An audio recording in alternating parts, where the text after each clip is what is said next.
আমি মৌমিতা। আমার কবিতা পাঠ চ্যানেলে আমার সকল শ্রোতা বন্ধু এবং দর্শক বন্ধুকে আন্তরিক শুভকামনা জানিয়ে আজকের গল্প পাঠ শুরু করছি। আজ আমি আপনাদেরকে পাঠ করে শোনাব রাজশেখর বসু অর্থাৎ পরশুরামের লেখা একখানি ছোট গল্প। গল্পের নাম ভূষণ পাল। আমার অনুরোধ রইল গল্প পাঠ শোনার জন্য। রোজকারই মতো আমার পুরনো কথাগুলি একবার সংক্ষেপে বলে নিচ্ছি। যদি আমার গল্প পাঠ আপনাদের ভালো লাগে অনুগ্রহ করে লাইক শেয়ার করবেন। যারা এখনো আমার কবিতা পাঠ চ্যানেলটি সাবস্ক্রাইব করেননি তাদের অনুরোধ সাবস্ক্রাইব করে সাথে থাকার। আর আপনারা আপনাদের মূল্যবান মতামত কমেন্ট বক্সে জানিয়ে আমাকে অনুপ্রাণিত এবং সমৃদ্ধ করবেন, এও আমার অনুরোধ। ধন্যবাদ। শুরু করছি আজকের গল্প ভূষণ পাল। ভূষণ পাল তার এককালের অন্তরঙ্গ বন্ধু ও প্রতিবেশী নবীন সাঁতরাকে খুন করেছিল। সেন্সাস জজ তার ফাঁসির হুকুম দিয়েছেন। আসামিকে যারা চেনে তারা সকলেই ক্ষুণ্ণ হয়েছে। তাদের আশা ছিল বড় জোর 8-10 বছর জেল হবে। কিন্তু ভূষণের উকিলের কোনো রকম যুক্তি হাকিম শুনলেন না। বললেন, আসামি ঝোঁকের মাথায় কাণ্ডজ্ঞান হারিয়ে খুন করেনি, অনেকদিন থেকে মতলব বেঁটে মারবার চেষ্টায় ছিল, অবশেষে সুযোগ পেয়ে ছোড়া বসিয়েছে। আসামির আক্রোশের যতই কারণ থাক তাতে তার অপরাধের গুরুত্ব কমে না। জুরি একমত হয়ে ভূষণকে দোষী সাব্যস্ত করলেও একটু দয়ার জন্য সুপারিশ চেয়েছিলেন, কিন্তু হাকিম দয়া করলেন না, চরমদণ্ডই দিলেন।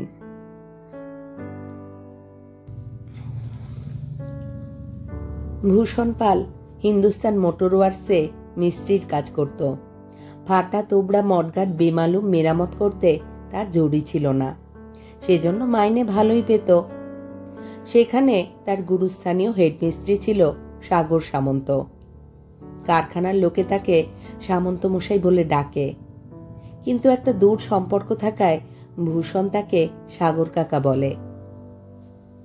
রায় বেরুবার পরদিন বিকালবেলা সাগর সামন্ত আলিপুর জেলে তার প্রিয় সাগরের ভূষণের সঙ্গে দেখা করতে এসেছে। দু হাতে মুখ ঢেকে হাউ হাউ করে কেঁদে সাগর বলল, কি করে তোকে বাঁচাবো রে ভূষণ? ভূষণ বলল, অমন করে তুমি কেঁদো না সাগর কাকা, তাহলে আমার মাথা বিগড়ে যাবে। চোখ মুছতে মুছতে সাগর বলল, উকিল বাবু এখনো আশা ছাড়েননি, শেষ পর্যন্ত চেষ্টা করবেন, বললেন আপিল করবেন। আপিল? আপিল আবার কেন? যা হবার হয়ে গেছে, আর কিছুই দরকার নেই, মিথ্যে টাকা বরবাদ হবে। বরবাদ নয় রে, তোকে বাঁচাবার জন্য খরচ হবে। পোস্ট অফিসে তোর যে 3500 টাকা ছিল, তোর কথা মতো তার সবটাই তুলে নিয়ে আমার কাছে রেখেছি। তা থেকে 200 আন্দাজ খরচ হয়েছে, বাকি সবই তো রয়েছে।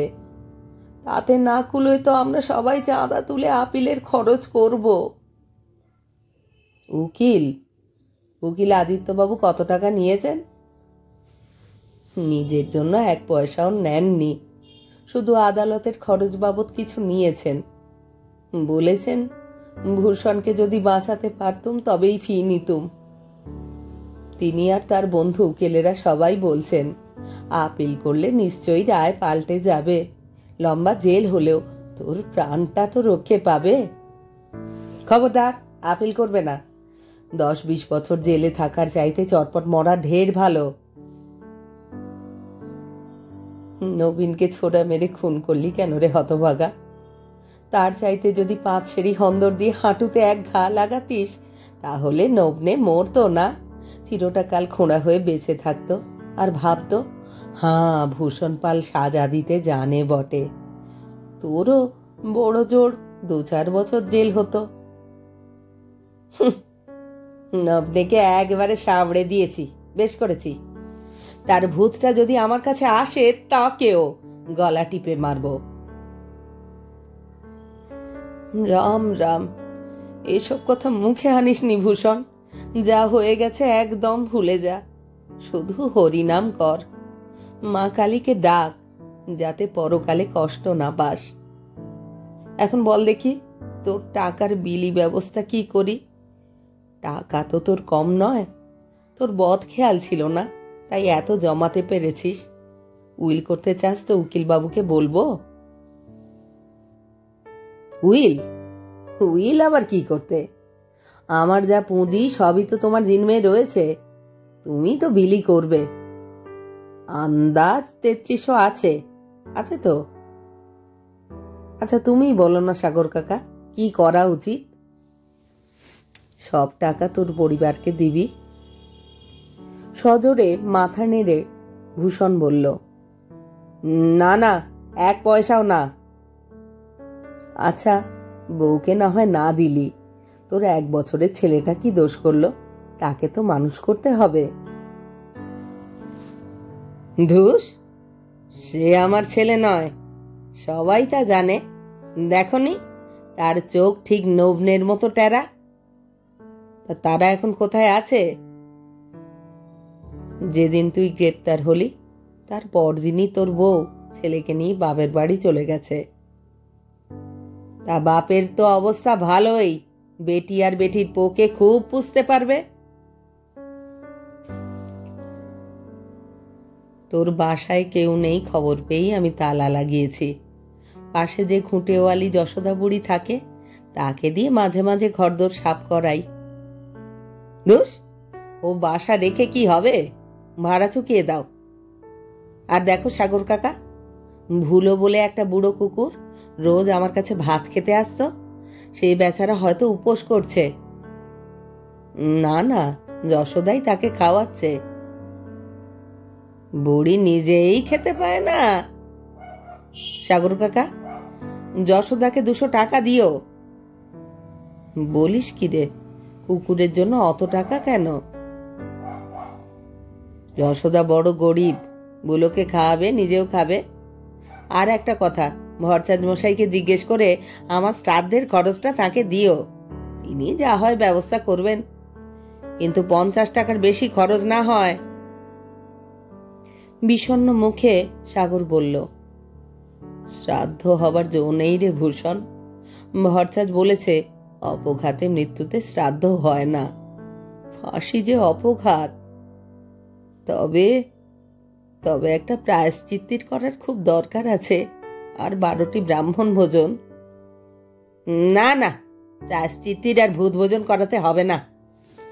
আর শোনো সাগর কাকা, নবনের বউকে ১৫০০ টাকা দেবে তার খুকি গোপালীকে মানুষ করবার জন্যে। অবাক করলি রে ভূষণ, নিজের পরিবারকে কিছু দিবিনি, যাকে মেরেছিস সেই নবনের মেয়ের জন্যই ১৫০০ দিবি? ও বুঝেছি, এই হচ্ছে তোর প্রায়শ্চিত্তির। কিচ্ছু বোঝনি, প্রায়শ্চিত্তির করার কোনো গরজ আমার নেই। ওই গোপালীটা ছিল আমার বড্ড ন্যাওটা, কাকা বলতে পারতো না, আ বলে হাত বাড়িয়ে ঝাঁপিয়ে কোলে উঠত। আচ্ছা বেশ, গোপালীর মাকে ১৫০০ টাকা দেব। তোর উপর তার মর্মান্তিক রাগ থাকার কথা, তবু কষ্টে আছে, টাকাটা নিতে আপত্তি করবে না।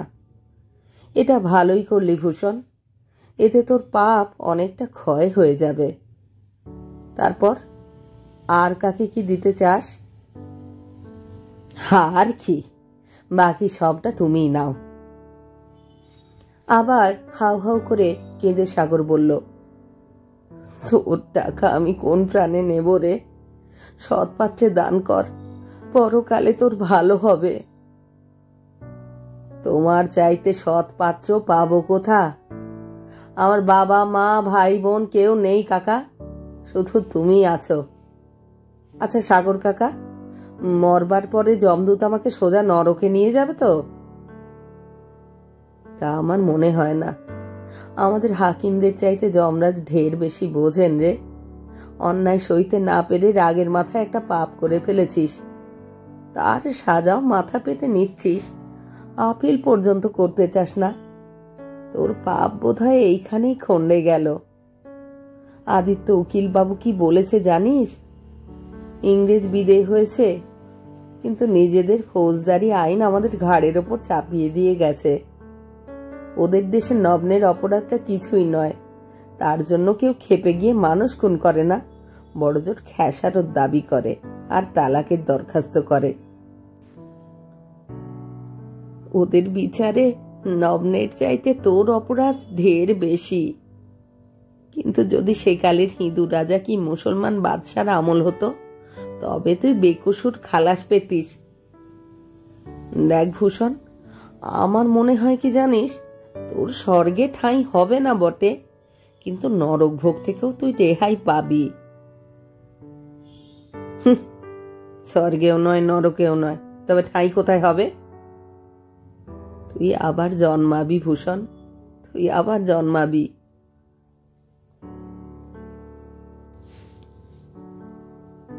বাহ, সে তো খুব ভালোই হবে কাকা। সাগর কাকা, কাকিকে বলো আমার জন্য যেন খান কত কাঁথা সেলাই করে রাখে। কাঁথা? কাঁথা কি হবে রে? শুনেছি মরবার সময় মানুষের যা মনোবাঞ্ছা, পরের জন্মে তাই ফলে। ফাঁসির সময় আমি কেবল তোমার আর কাকির কথাই ভাববো। দেখো, ঠিক তোমাদের ছেলে হয়ে জন্মাবো। এমন মা বাপ কোথায় পাবো?